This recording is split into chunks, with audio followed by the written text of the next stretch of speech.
Ante todo, mis estimables hermanos, es necesario que nos hagamos cada vez más y más conscientes de los misterios de la vida y de la muerte. Se hace indispensable comprender lo que somos,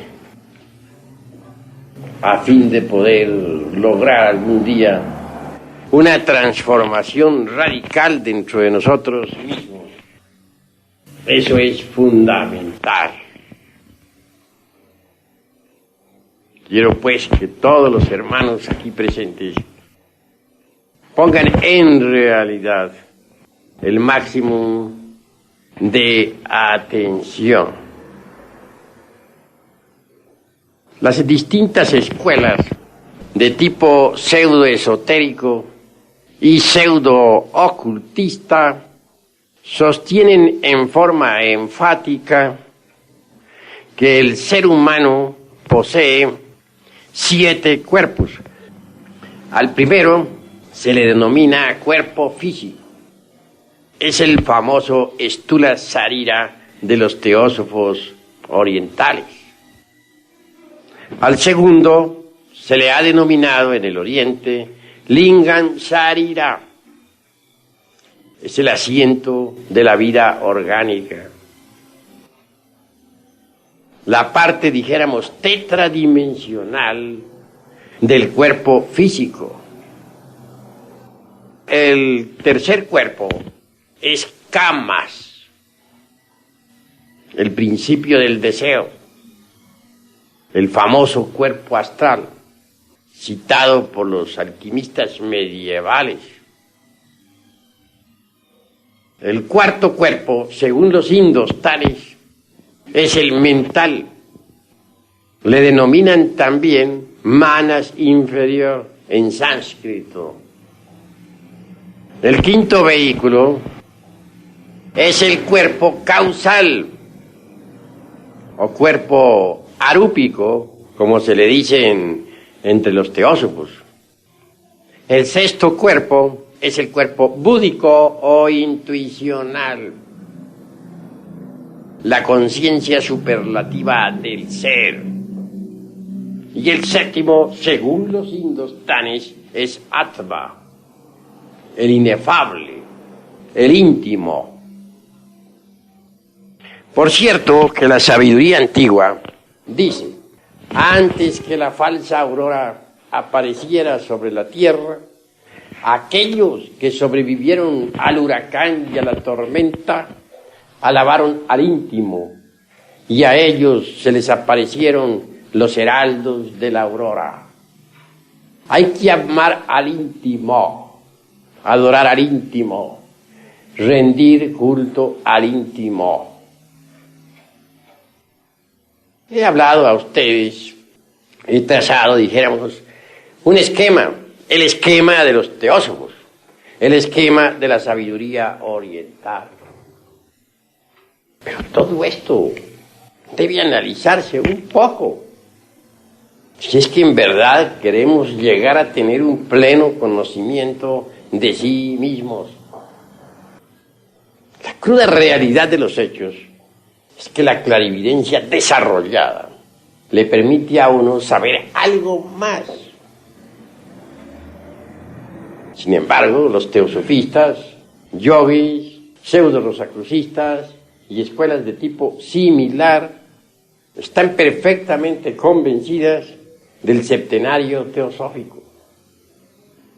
De ninguna manera aceptarían el hecho concreto de que todavía no se posee esos cuerpos. Merece pues que esta cuestión sea debidamente analizada. En la escuela de Max Heindel se mencionan también los 7 cuerpos. Físico se le denomina sencillamente cuerpo físico. Al asiento de la vida orgánica se le llama cuerpo vital. Al principio del deseo, cuerpo astral. A la mente concreta, cuerpo mental. Al quinto cuerpo, cuerpo causal. Al sexto, cuerpo de la conciencia. Y el séptimo le dicen la chispa virginal. Cualquier escuela de esta época calquiana cree firmemente en el septenario teosófico. Repito, la clarividencia va mucho más lejos. Voy a comunicarles a ustedes personalmente el resultado de mis investigaciones, sin tener en cuenta para nada las afirmaciones de tipo teosofístico, pseudo-rosacrucista, etcétera, etcétera, etcétera. Bien saben ustedes, entre paréntesis, que existen múltiples escuelas. Y cada escuela tiene derecho a sostener sus tesis. Es obvio. Yo me apartaré por un momento de las escuelas para mencionarles a ustedes el resultado de mis investigaciones. Por sí mismo, he visto que los desencarnados que poseen cuerpo astral, obviamente también poseen una personalidad definida. Personalidad astral, me aclaro. Personalidad que continúa después de la muerte. Mas me doy cuenta de que no todos los seres humanos poseen un cuerpo astral.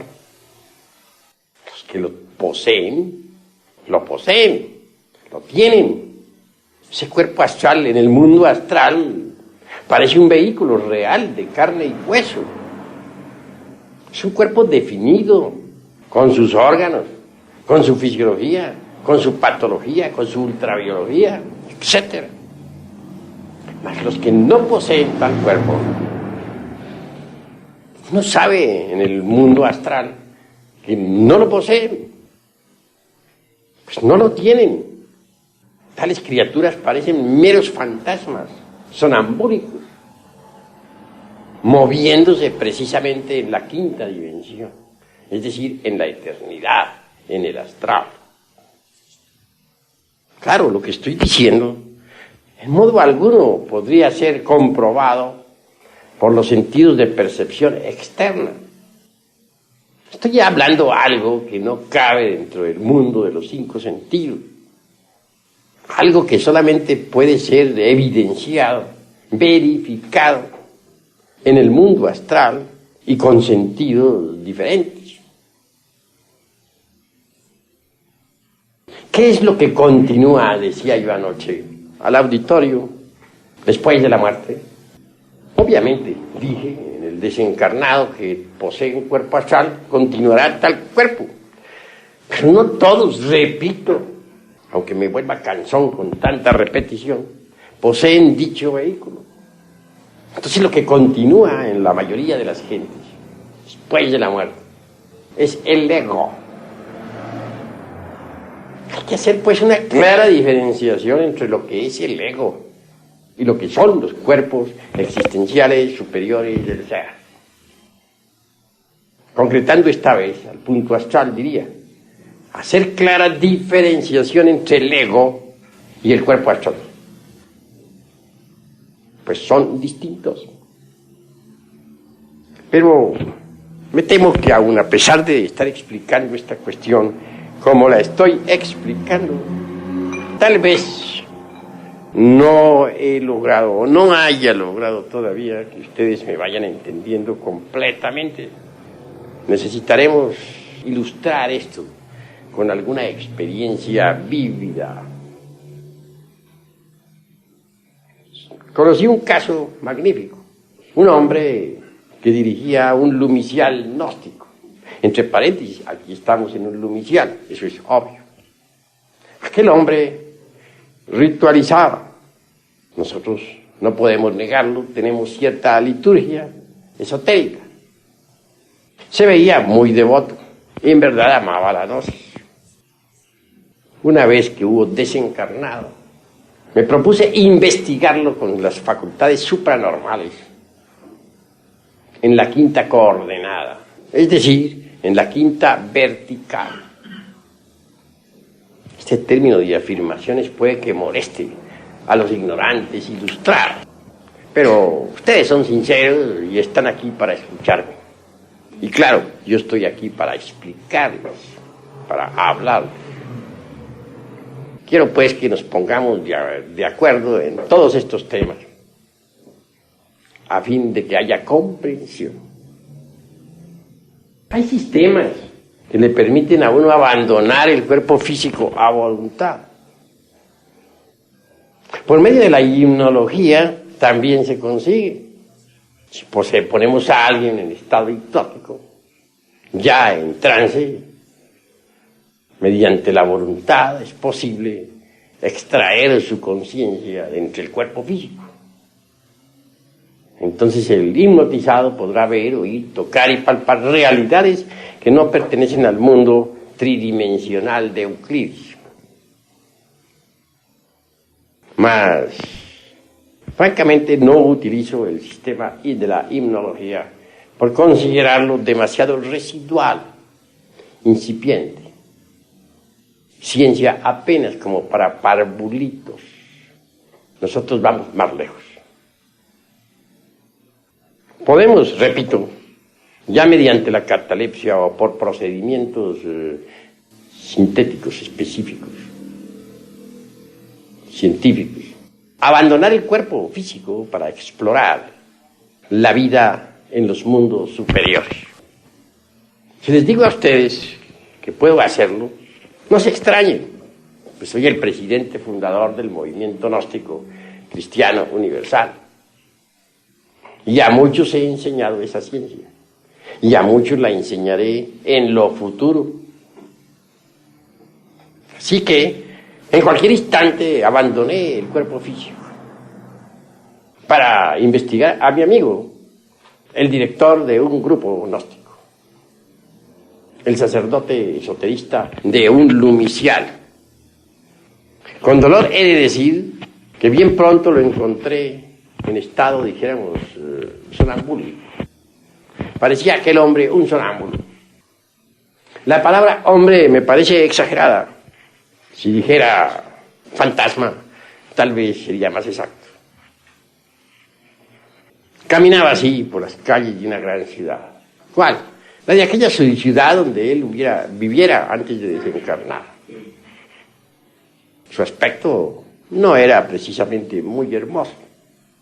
Revelaba el estado de descomposición del cadáver. Le toqué y le hallé demasiado helado, frío. Ciertamente aquel hombre, y repito, uso esta vez la palabra hombre en una forma convencional, no había trabajado jamás con el fuego sagrado. Mas esto es grave. Tenía esposa sacerdotisa. Quiere decir que le hacía creer a las gentes que él trabajaba en la alforja de los cíclopes. Si en verdad era un fornicario como cualquier otro.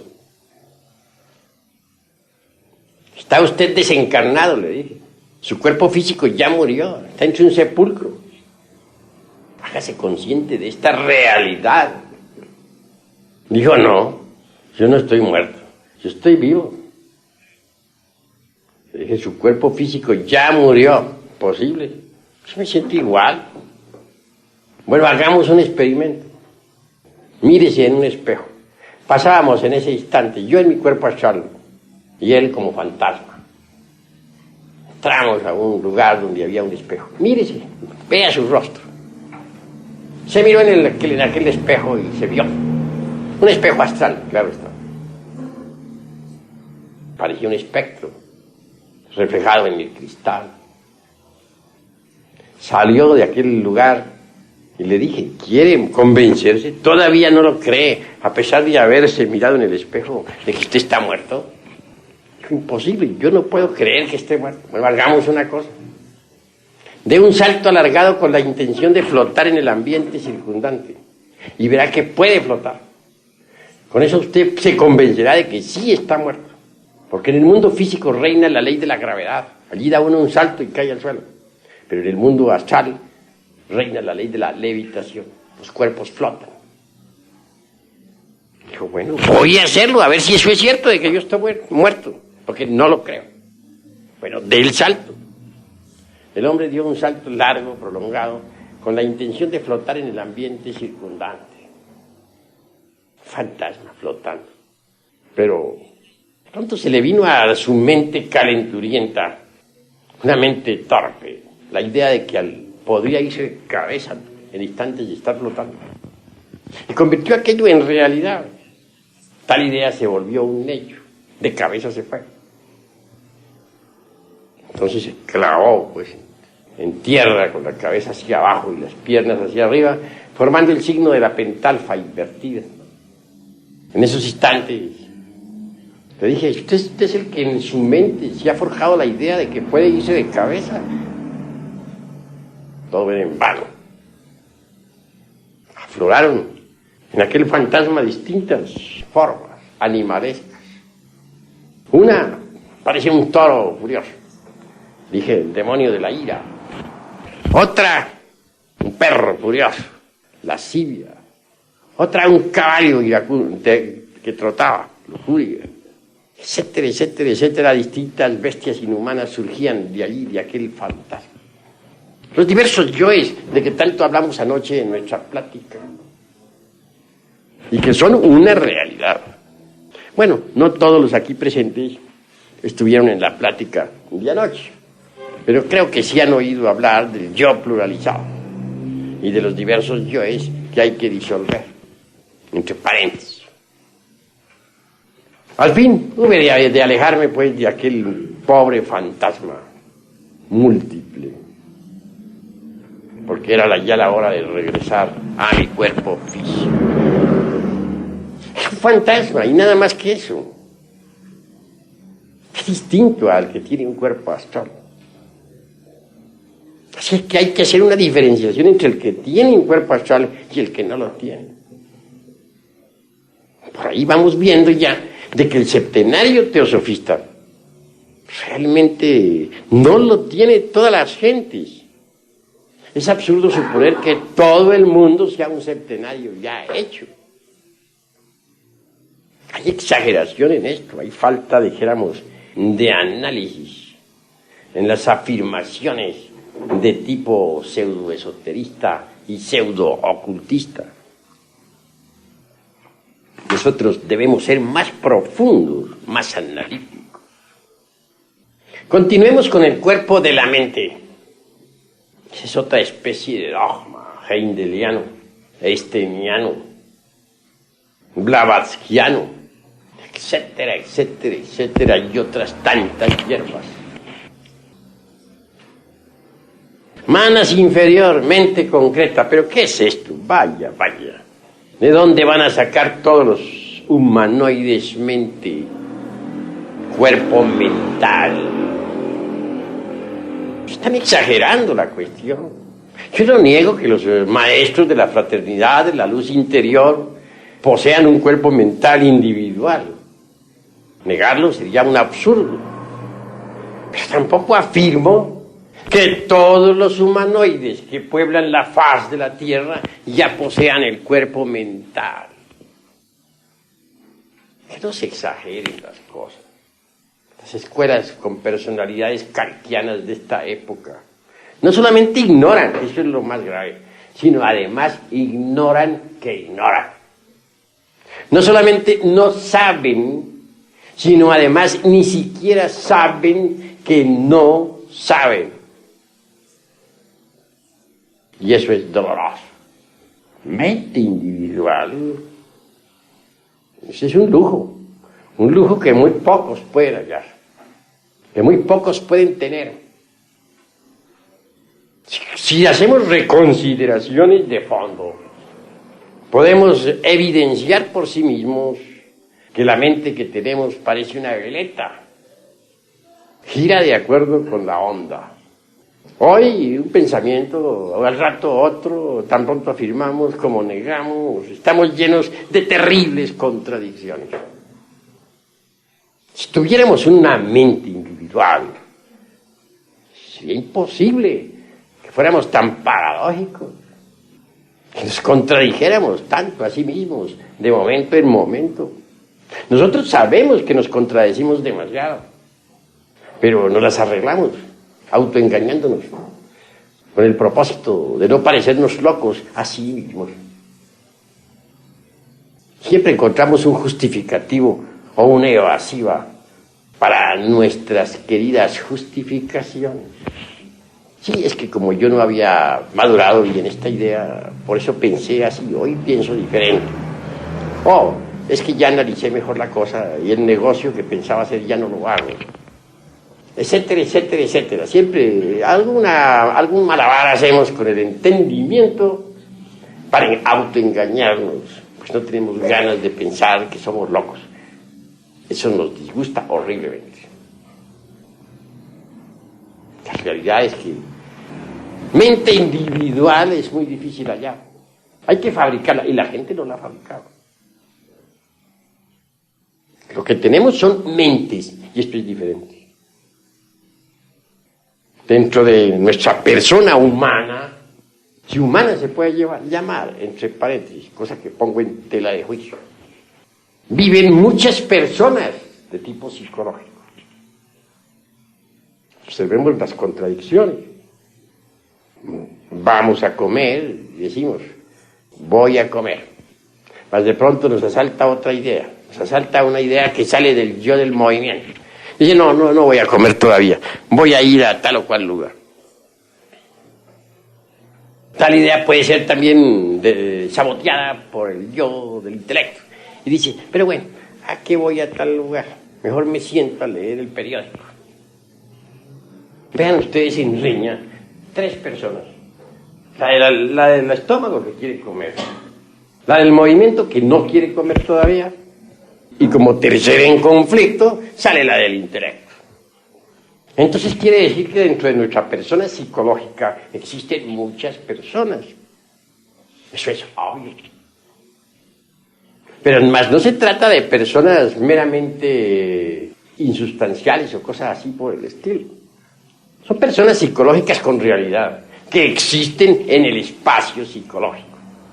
Si aceptamos que existe un espacio tridimensional, debemos aceptar también que existe el espacio psicológico. Esto es incuestionable. Dicen que Jesús, el gran Kabir, sacó del cuerpo de María Magdalena 7 demonios. Indubitablemente se trata de los 7 pecados capitales: ira, codicia, lujuria, envidia, orgullo, pereza, gula, etcétera, etcétera, etcétera. Si multiplicamos esos 7 por otros 7 y otros tantos 7 más, llegaremos a la conclusión que dentro de nuestra persona existe legión. En el Evangelio, al poseso, aquel a quien Jesús se dirigiera, exclamó, mi nombre es Legión. El nombre de cada uno de nosotros es también Legión. Somos Legión. Así lo dice el Evangelio. Yo lo repito porque así es. Legión, pero ¿legión de qué? ¿De demonios? Obviamente que sí. Pues no somos unos santitos. ¿Quién podría negar que dentro de nosotros existen los 7 pecados capitales y otros más? Ya Virgilio, el poeta de Mantua, en la Divina Comedia, en la Eneida, obra extraordinaria del clasicismo latino, dijo, aunque tuviéramos 1000 bocas para hablar y paladar de acero, no alcanzaríamos a enumerar cabalmente todos nuestros defectos psicológicos. Así pues, que no somos precisamente unas mansas ovejas, ¿verdad? Cada uno de esos demonios que dentro llevamos tiene su propia mente. Entonces, tenemos muchas mentes. Eso es indubitable. Pero una mente individual, un cuerpo mental, tal como lo enseña el teosofismo oriental, o como lo enumera Max Heindel, el fundador de la Oceanside en San Francisco de California. No, la humanidad actual no la tiene. Pero ¿en qué me baso yo para estar haciendo estas afirmaciones tan enfáticas a un auditorio aquí tan respetable? No pienso que ustedes crean que estoy haciendo, dijéramos, afirmaciones dogmáticas. Pues hay en muchos de ustedes sinceridad. Y en modo alguno me gustaría el dogmaticismo. Pues es absurdo en un 100%. ¿En qué me baso, pues, para hacer este tipo de afirmación? ¿Con qué autoridad refuto diagramas de tipo pseudoesoterista y pseudoocultista? ¿Con qué potestad lo hago? En nombre de la verdad les digo que uno debe dar testimonio de lo que sabe. Y aquí estoy ante ustedes para dar testimonio de la verdad. Fuera del cuerpo físico he investigado a fondo esta cuestión de la mente. La he estudiado detenidamente. Alguna vez, precisamente, estando con Mr. Leadbeater, que fue uno de los teosofistas más excelentes de finales del siglo pasado y principios del presente, autor de muchas obras, entre ellas La vida interna, los chakras, etc. Hubo de pasar por una vivencia formidable. Entonces, Mr. Leadbeater me dijo, nosotros aquí en los mundos internos tratamos de ayudarle a fin de que usted pueda entregar el mensaje que se le va a dar, que lo puede entregar a la humanidad allá, en el mundo físico. Sí, Mr. Leadbeater, le dije, ¿qué me dice usted de las obras que usted escribió?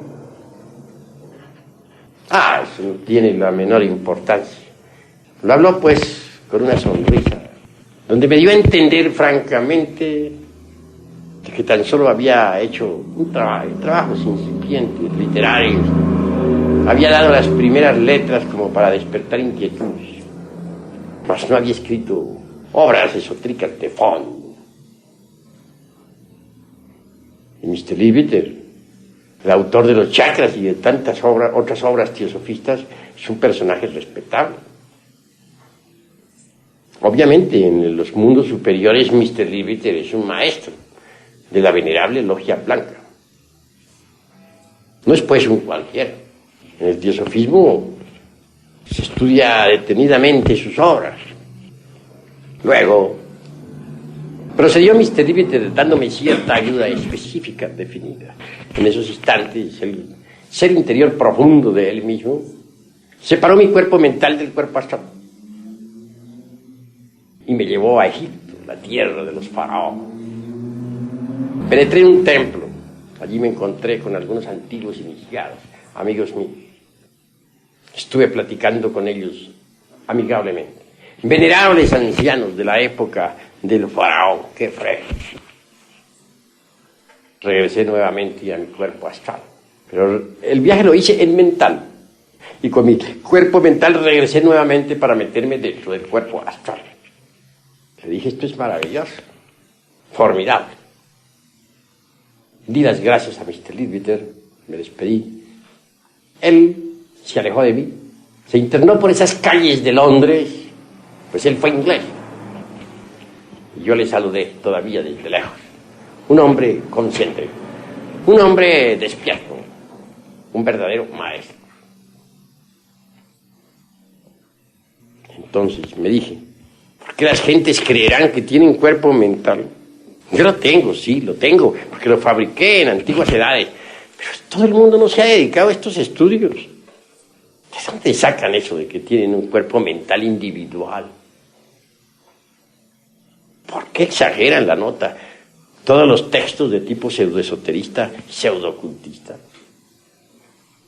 La gente lo que tiene son múltiples yoes, y cada yo tiene su propia mente. Es decir, la gente tiene muchas mentes, pero más no una solamente, como lo supone. Pasemos ahora a la cuestión del cuerpo causal. El cuerpo causal es el cuerpo de la voluntad consciente. En el mundo de la voluntad consciente encuentra uno las causas de sus propios errores, las causas de sus equivocaciones, los yoes causas, pues cada yo tiene su causa que lo produce. En el mundo causal encuentra uno la ley de la balanza, la ley de la justicia cósmica. Descubre uno en el mundo causal que toda causa tiene su efecto y que todo efecto a su vez se convierte en causa. Alguna vez hallándome en el mundo de las causas naturales, dentro de un templo magnífico y en cuerpo causal, hube de acercarme a un orador. Este daba explicaciones a sus discípulos en el mundo de las causas naturales. Algo le dije con el propósito de estudiar el encadenamiento de causas y efectos. Le hice una pequeña refutación a un concepto con el que no estaba muy de acuerdo. Él, a su vez, vi que se sintió un poco incómodo con mi refutación y hizo otra afirmación. Esa otra afirmación se convirtió en otra, y esa en otra, y esa en otra, y total se despertó, se puso en movimiento toda una serie de causas y efectos. Entonces comprendí lo que es el mundo causal. Allí se encuentra uno con los maestros del karma. Ellos viven en el mundo de las causas naturales. Pues no todos poseen un cuerpo causal.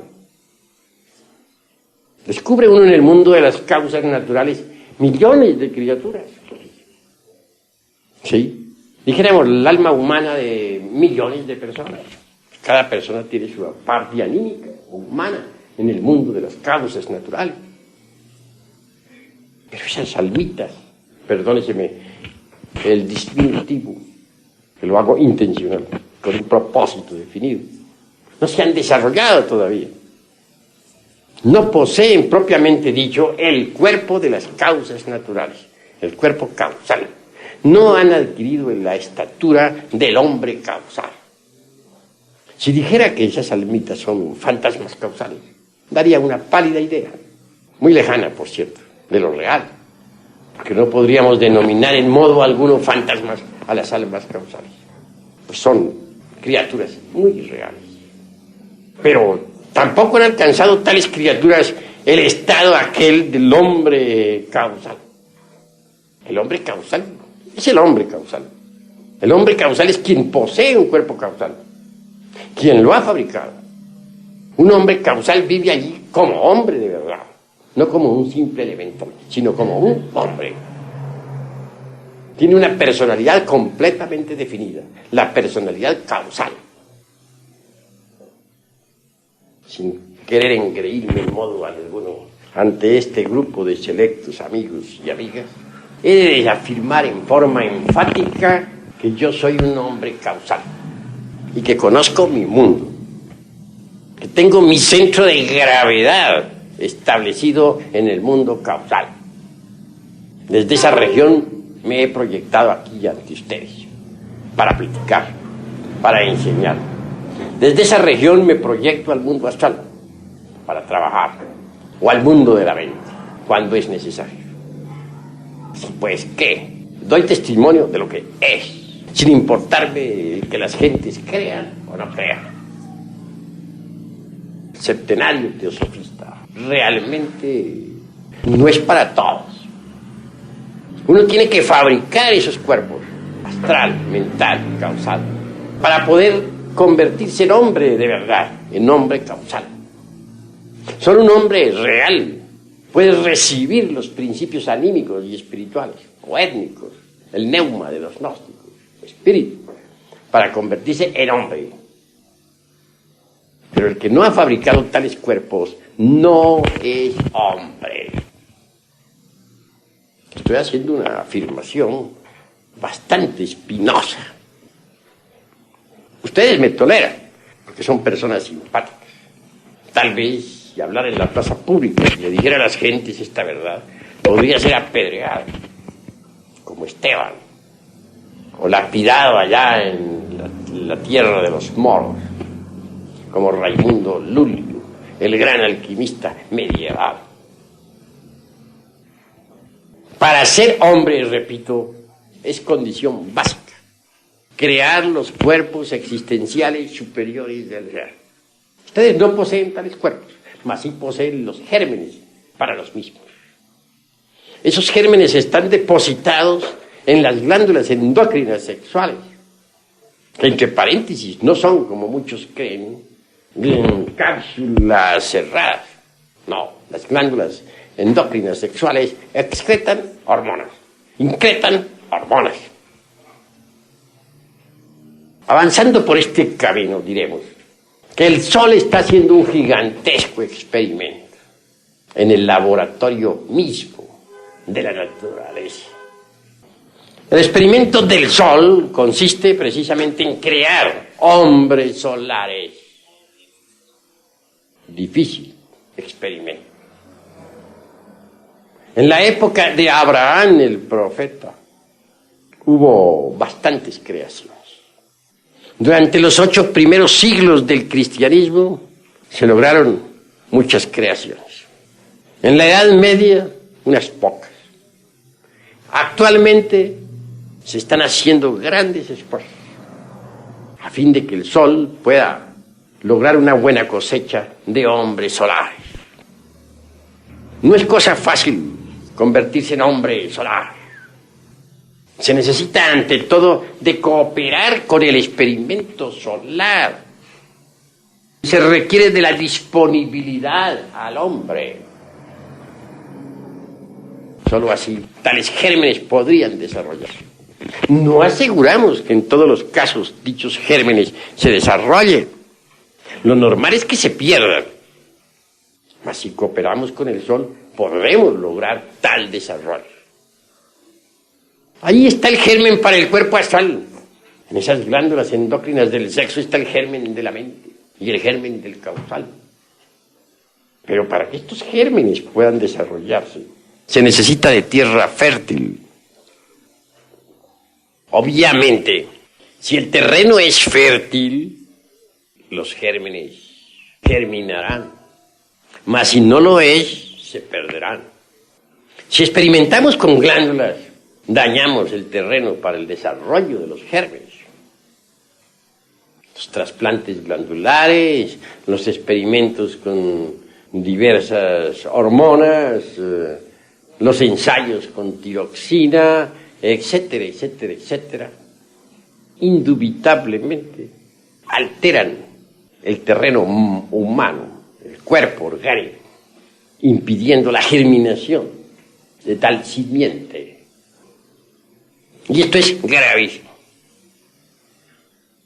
Sin embargo, los científicos están convencidos de su ciencia. Creen que los trasplantes, los ensayos con hormonas, los cambios de glándulas por glándulas de mono, etcétera, etcétera, etcétera, son un gran adelanto. Lo cual en el fondo resulta risible y muy falso.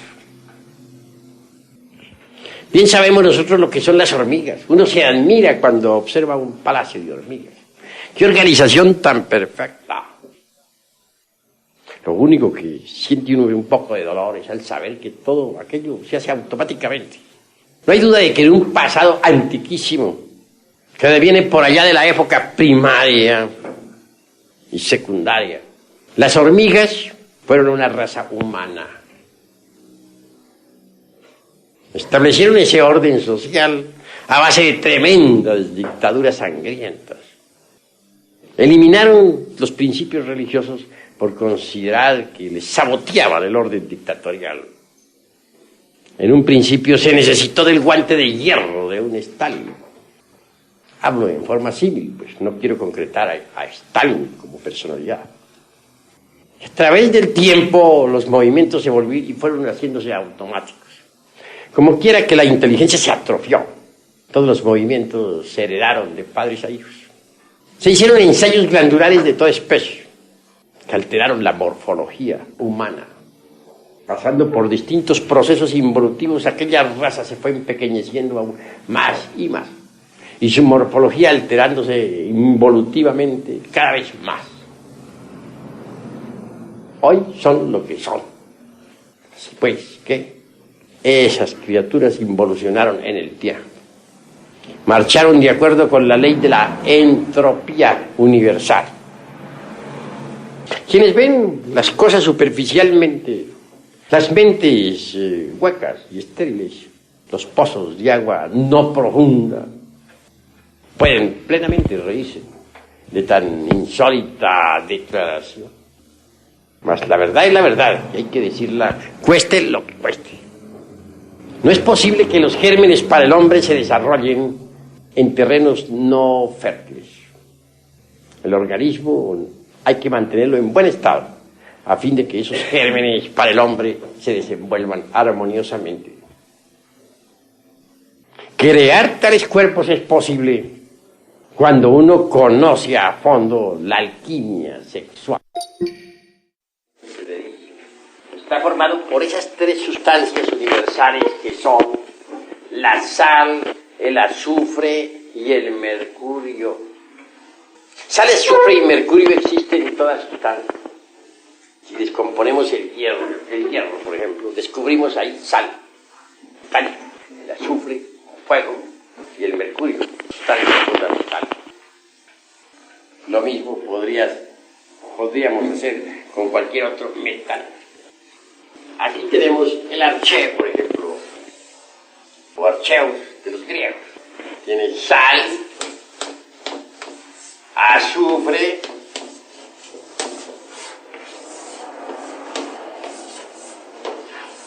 mercurio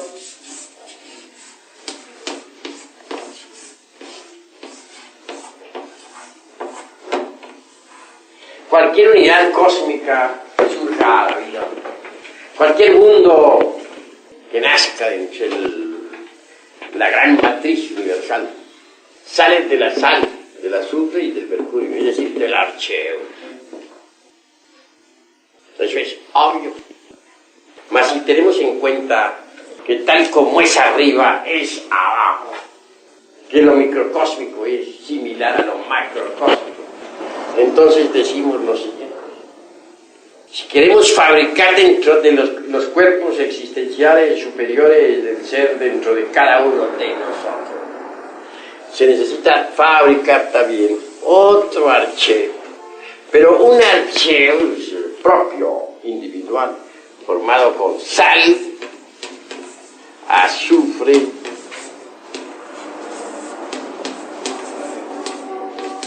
mercurio,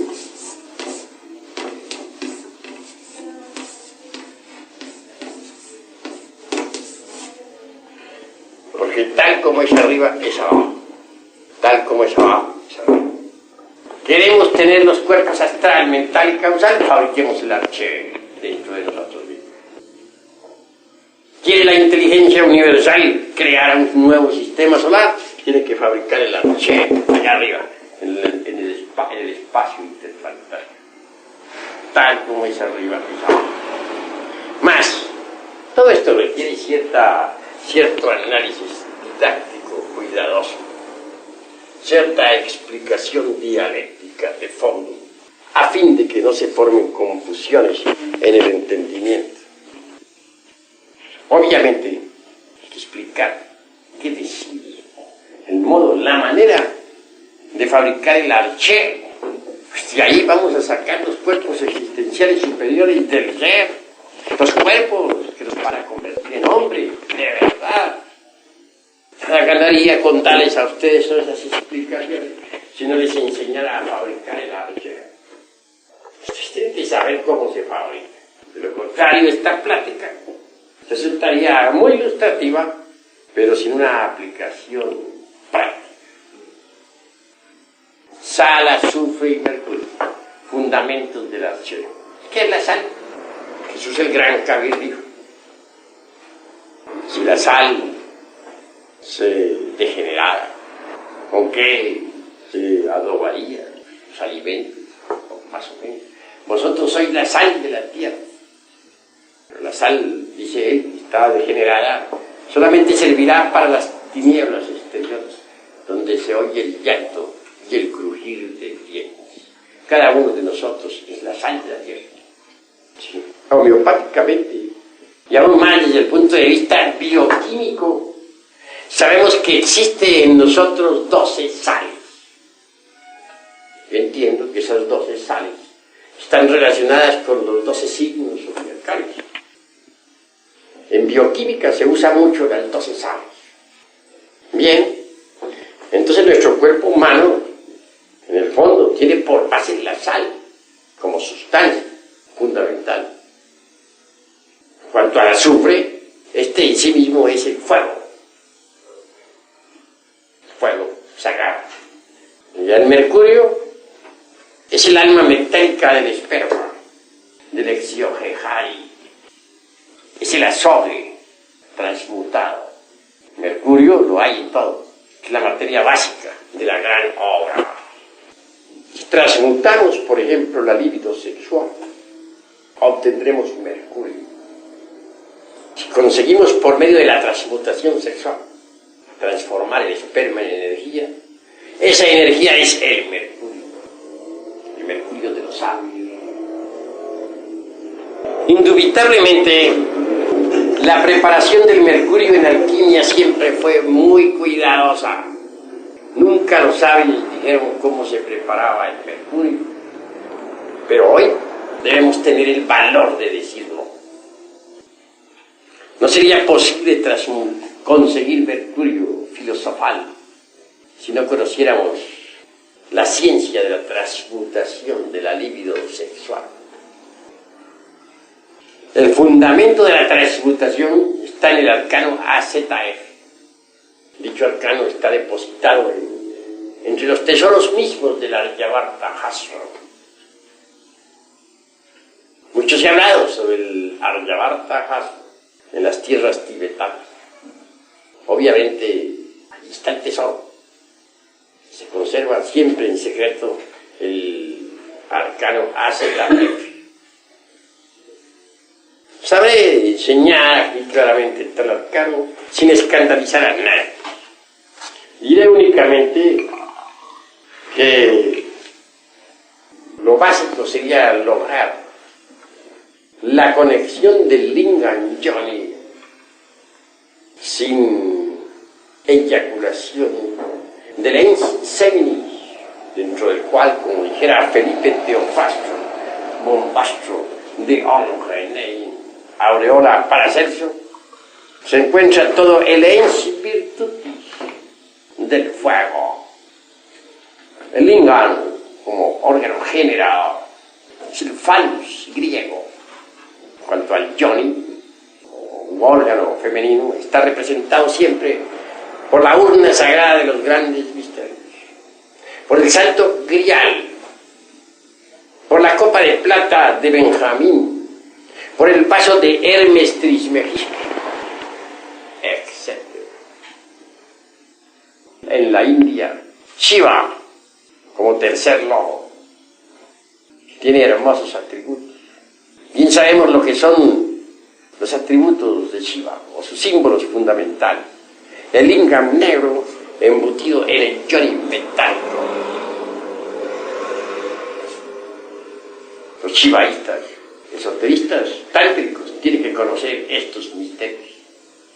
En todo caso, mediante la transmutación del exiogejae, o esperma sagrado, deviene el alma metálica del mismo, que es el mercurio. Es energía que asciende por ciertos canales nerviosos hasta el cerebro. Cuando tal energía recibe el fuego, cuando es alimentada por el azufre, el exiogejae se crea inevitablemente. Digo, el arché se crea inevitablemente. De manera que el mercurio debe ser ejecutado por el azufre, el fuego sagrado del Espíritu Santo de nosotros. Y las operaciones del fuego y del azufre y del mercurio sobre la sal son espléndidas. Queda formado el exiogejae. Nuevas combinaciones, nuevas operaciones, progresivas siempre en forma dialéctica, hacen que la sal, animada por el azufre y el mercurio, asuma forma extraordinaria y se convierta en el cuerpo astral. Mucho más tarde, en una octava más elevada, la sal fecundada por el azufre y el mercurio se convierte en cuerpo metálico, posteriormente en causal. Así llega uno a poseer los cuerpos existenciales superiores del ser. Pero hay que formar ante todo el arché en nosotros, a base de sal, de azufre y de mercurio. De allí, de ese arché, brotan los cuerpos existenciales superiores del ser. Allá arriba, de ese arché, brotan las estrellas, los mundos que brillan y palpitan en el espacio infinito. Porque tal como es arriba, es abajo. En el microcosmos se repite lo que sucede allá arriba, en el macrocosmos. Hermanos, ha llegado la hora de comprender a fondo todo esto profundamente y en todos los niveles de la mente. Solo creando los cuerpos astral, mental y causal nos convertimos en hombres de verdad. Cuando uno crea tales cuerpos, recibe los principios anímicos y espirituales. Se hace hombre, pero hombre de verdad. Hay que hacer una plena diferenciación entre lo que es el hombre real y lo que es el animal intelectual. Si colocamos frente a frente a un hombre verdadero y a un animal intelectual, físicamente se parecen. Y puede que hasta el animal intelectual llegue a tener una aparente chispa más intelectual que el hombre auténtico. Son muy similares. Puede ser que un bribón del intelecto eclipse totalmente a un hombre real, a un hombre sencillo. Pero más obsérvese la conducta del animal intelectual. Compárese con la del hombre y se verá que son diferentes. El hombre tiene un altísimo sentido de responsabilidad moral. El animal intelectual no lo tiene. El hombre no es fornicario. No se atrevería jamás a derramar el vaso de Hermes Trismegisto, el 3 veces grande dios y de paz. El animal intelectual se reproduce como bestia, actúa como bestia, vive como bestia, aunque se vista elegante. Así que hemos de ser profundos en el análisis. No olviden ustedes que yo soy matemático en la investigación y exigente en la expresión. Estamos hablando de algo muy grave. Se trata de crear hombres. Se trata de afirmar en forma enfática que el animal intelectual no es el hombre. Las afirmaciones están insólitas, mas son terriblemente reales. No estoy obligándoles a ustedes a que acepten esta noche la tesis que enfatizo. Ustedes tienen libertad para aceptar o rechazar la enseñanza. También les doy plena libertad para refutar. Así que únicamente me limito a la exposición. Y lo hago en forma dialéctica y didáctica con el propósito de que ustedes puedan entenderla. Las escuelas de tipo pseudoesotérico y pseudo-ocultista obviamente están haciendo afirmaciones falsas.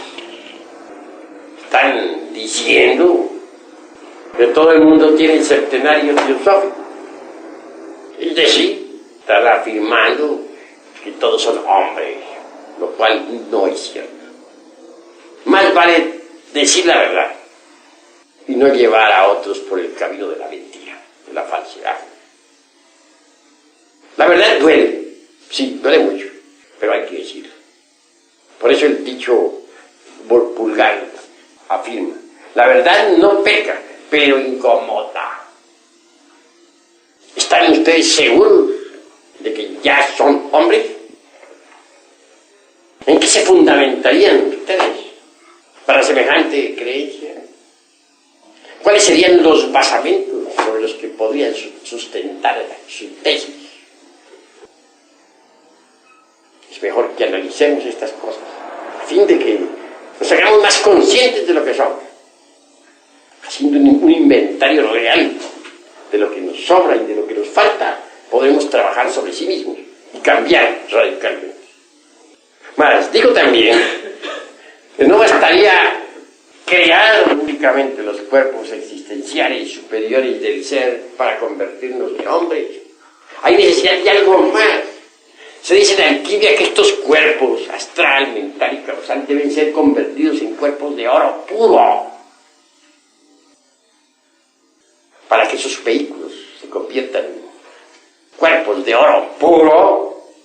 después de haber sido creados, es necesario eliminar el mercurio seco y el azufre arsenicado. El mercurio seco son precisamente todos esos yoes inhumanos que en nuestro interior cargan, es decir, nuestros defectos de tipo psicológico. Y en cuanto al azufre arsenicado, este en sí mismo es el fuego infernal o inhumano que llevamos en nuestros bajos fondos animales. Si procedemos eliminando de sí mismos nuestros defectos psicológicos, si creamos los vehículos existenciales superiores del ser, estos en última síntesis se convertirán en cuerpos de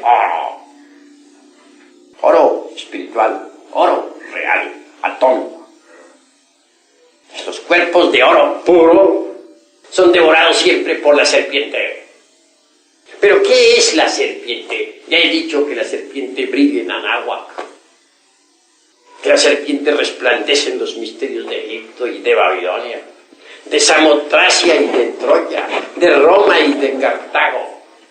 Moisés transformó a la vara en una serpiente.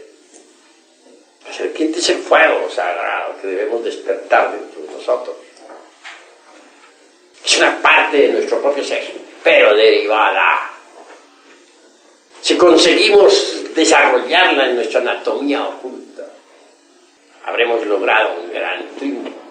Los mayas dicen que no basta despertar la serpiente. Afirman que es necesario ser devorados por la serpiente para convertirnos en serpientes. Hace poco estuve en Yucatán y pude evidenciar esas afirmaciones mayas escritas en piedra. Allí vi un gran templo.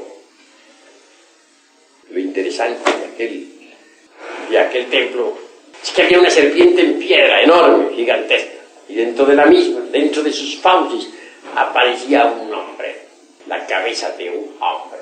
La serpiente se lo había devorado. Los hindústanes nos hablan de Kundalini Shakti, la serpiente ígnea de nuestros mágicos poderes. Desarrollarla es indispensable para gozar de las facultades trascendentales y trascendentes del ser. Mas eso no es todo. Necesitamos ser devorados por la serpiente. Solo así podemos gozar de los poderes de la serpiente. Botán, un gran iniciado del México antiguo, dijo: yo entré por un camino que es el camino de las serpientes, y pude entrar por ahí hasta el interior de la tierra porque yo también soy una serpiente. Botán era una serpiente. En tanto nosotros no nos hayamos convertido en serpientes, nada somos.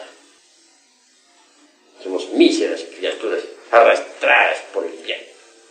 Nada valemos. Necesitamos transformarnos, y esto solamente es posible convirtiéndonos en serpientes. Mucho más tarde la serpiente se la devora el águila del espíritu, el lava, y entonces nos transformamos aún más. Nos convertimos en la serpiente emplumada, como nuestro Señor Quetzalcóatl. La serpiente emplumada no solamente la tenemos aquí en nuestro querido México, también existe en el Tíbet, en el Tíbet oriental y en la India.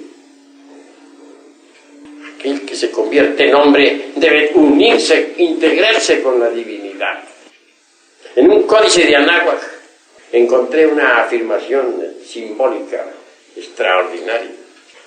Dice: los dioses crearon a los hombres de madera y después de haberlos creado, los fusionaron con la divinidad. Luego añade: no todos los hombres logran fusionarse con la divinidad. De manera pues, que primero hay que crear al hombre. El hombre no existe todavía, hay que crearlo. Y después de haberlo creado, hay necesidad de integrarlo, de fusionarlo con la divinidad. Mas no todos logran fusionarse con la divinidad. Si uno no lo logra, se convertirá en un Hanasmussen con doble centro de gravedad, en un aborto de la madre cosa, en un fracaso. No se logra la integración con lo divinal cuando no se elimina el mercurio seco de los árboles. Es decir, cuando no destruye uno sus defectos. Rasmussen, con doble centro de gravedad, tiene dos personalidades completamente definidas: la angélica y la diabólica. Personaje así inevitablemente tendrá que ingresar al Mixtlán y a Náhuatl, es decir, a los mundos infiernos, para involucionar en el tiempo hasta convertirse en polvareda cósmica. Solo por las puertas de la muerte segunda podrá una criatura así ser salvada, porque la esencia en semejantes condiciones, después de la muerte segunda, quedará liberada para ingresar en los paraísos elementales de la naturaleza e iniciar nuevos procesos evolutivos. Sí, pues, estamos ante el dilema del ser y del no ser de la filosofía. O nos transformamos o no nos transformamos. Si queremos transformarnos, tenemos que aprender a transmutar el esperma en energía sagrada para convertirnos en hombres. Y si no procedemos así, entonces involucionaremos en el Mixtlán. Estamos ante el dilema del ser y del no ser de la filosofía. Y no podemos dar un paso atrás y estaremos perdidos. Las escuelas de tipo pseudoesoterista y pseudo-ocultista, que tanto énfasis hacen sobre el dogma aquel de la evolución, no sirven para nada. Ni la evolución, ni su hermana gemela, la involución, van a llevarnos a nosotros a la liberación final. La evolución existe en el grano que germina, en la planta que crece, en el árbol que al fin da fruto. Involución existe en todo lo que decrece, degenera y muere. Hay evolución en el feto que se desarrolla dentro del vientre materno. Hay evolución en la criatura que surge a la existencia. Hay evolución en el joven, vibrante y activo. Hay involución en el anciano, que entra en el estado de decrepitud y al fin muere. Las leyes de la evolución y de la involución son leyes completamente mecánicas, que nada tienen que ver con la liberación final. Nosotros necesitamos meternos por la senda de la revolución de la conciencia, por la senda del superhombre, por la senda de la revolución en marcha, por la senda del Cristo rojo. Ese es el camino que puede conducirnos a la autorrealización íntima del ser. Jesús, el gran maestro, dijo: angosto es el camino y estrecha la puerta que conduce a la luz, mas muy pocos son los que lo hallan. Y si pues el camino de la revolución de la conciencia se aparta de la rueda fatal de la evolución y de la involución, es el camino de la alquimia, es el camino de la disolución del ego, es el camino del sacrificio por la humanidad. En vez de meternos dentro de los temas bastante confusos, de curioso contenido relacionados con el dogma aquel de la evolución, más vale que transmutemos el esperma en energía creadora. Solo así un día podremos desarrollar en nosotros los gérmenes para convertirnos en hombres. Eso es lo fundamental. Hasta aquí mis palabras de esta noche. Si hay alguno de ustedes que tenga algo que preguntar, bien puede hacerlo con la más entera libertad. Tiene la palabra. Quisiera que nos tuviera la bondad de explicar lo del Cristo rojo. Con mucho gusto daré la explicación sobre el Cristo rojo. Antes hablaré sobre el Cristo blanco. Las diversas sectas religiosas quieren hacer del Cristo cósmico un personaje afeminado, bobalicón, un personaje de cuadros, de beatus y tonterías por el estilo. Quieren presentarnos a un eunuco, a un hombre sin sexo, medio afeminado, lo cual es absurdo en un 100%. Porque si quieren con ello referirse al Cristo histórico, a Jesús el Gran Kabir, están perfectamente equivocados. Que Jesús el Gran Kabir tuvo su esposa, viajó por el Mediterráneo, estuvo en la India. Hay documentos que atestiguan hoy en día que duró viviendo 12 años en el Tíbet oriental. Era un hombre de verdad, y un dios al mismo tiempo. Un hombre en el sentido más completo de la palabra. Después de muchos viajes regresó a la Tierra Santa para cumplir con la misión que se le encomendara, cual fuera el abrir el camino de la iniciación públicamente para todos los seres humanos. Así pues, no coincide las afirmaciones de las gentes ultramodernas con la realidad del Cristo histórico. No pensemos exclusivamente en el Cristo histórico.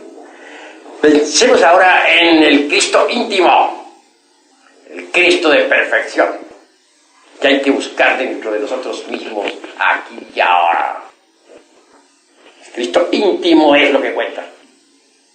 Él quiere que nacer en nosotros cuando lo hayamos merecido, cuando hayamos creado los cuerpos existenciales superiores del ser mediante la alquimia sexual.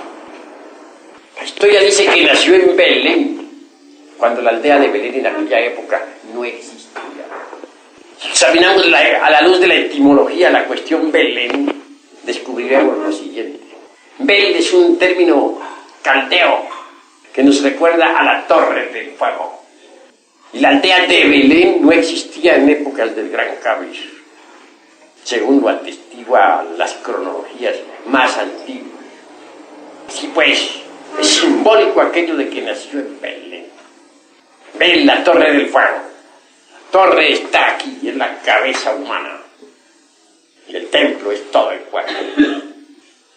El Cristo íntimo, el Jesucristo interior debe nacer en la Torre de Belén, es decir, dentro de nosotros mismos, aquí y ahora.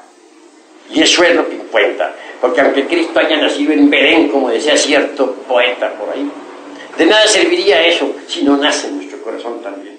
Y aunque hubiera muerto y resucitado en la Tierra Santa, de nada serviría eso si no muere y resucita en nosotros también.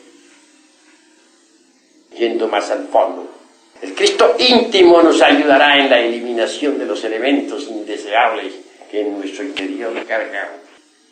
Las multitudes, aquellas que gritaran crucifixia, crucifica, crucifixia en la Tierra Santa, están dentro de nosotros mismos, aquí y ahora.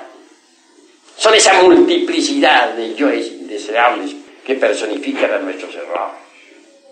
En cuanto a los 3 traidores que llevaron al mártir al Calvario, también viven en cada uno de nosotros. Judas es el demonio del deseo, que cambia al maestro secreto por todos los placeres de la tierra, que lo vende por 30 monedas de plata, símbolo de las pasiones. Pilatos es el demonio de la mente, que para todos los errores se encuentra siempre una justificación, una evasiva. Caifás es el demonio de la mala voluntad, el sacerdote que prostituye el altar, que vende los sacramentos, que fornica con las devotas.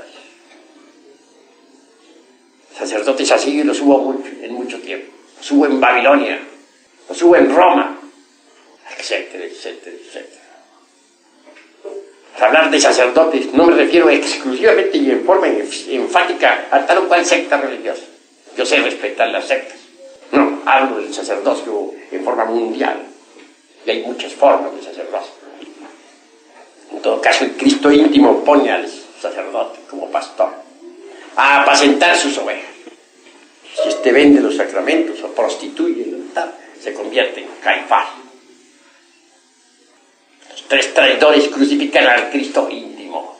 Y el Señor de perfecciones debe vivir todo el drama cósmico, tal como está estipulado en los 4 evangelios, dentro de nosotros mismos, aquí y ahora. Al fin, el Señor es crucificado íntimamente, y eso lo sabe cualquier clarividente iluminado. Posteriormente, depositado en su tumba de cristal, dentro de sí mismo, en el fondo mismo de nuestro corazón. Así el alquimista, trabajando febrilmente en la gran obra, eliminando sus defectos psicológicos, consigue que el Señor resucite en él. y Él en el Señor. Así fue la resurrección. Hay que hacerla aquí y ahora, y en vida, no para dentro de unos tantos millones de años. Ahora mismo, aquí mismo, ahora. Cuando el Señor se viste con el púrpura de los reyes, porque ha triunfado, que ha vencido las tinieblas dentro de sí mismo, porque con su propia muerte ha matado a la muerte. Se dice que es el Cristo rojo, porque es fuego vivo. Así pues, nosotros debemos pensar en el Cristo rojo que vive dentro del superhombre. Eso es lo que cuenta. ¿Hay alguna otra pregunta? Sí. Ese Cristo íntimo que está dentro de nosotros, a pesar de la miseria, de toda la carroña que lo cubre, reconoce en un tiempo que es el efecto de una causa. El Cristo rojo, cuando encarna en sí mismo, es decir, cuando encarna en nosotros, no solamente conoce los efectos, sino también las causas. El Cristo en sí mismo sabe que cada uno de nuestros yoes, de nuestros defectos psicológicos, deviene de causas originales, de causas equivocadas. Él trabaja sobre las causas del error, que alterando tales causas altera el error, lo elimina. Si no se trabajara sobre la causa, el efecto no desaparecería. Él trabaja sobre las causas para poder eliminar los efectos equivocados. Así es como el Cristo rojo nos libera. Pero no pensemos que el Cristo es efecto. Bien sabemos nosotros que el Cristo en sí mismo está más allá de las causas y de los efectos. Él es lo que siempre ha sido y lo que siempre será. Distingamos claramente entre el orden causativo, entre la armonía de causas y efectos, entre la concatenación o eslabonamiento y lo que es el Cristo. Ahí no lo podemos considerar como efecto ni la causa.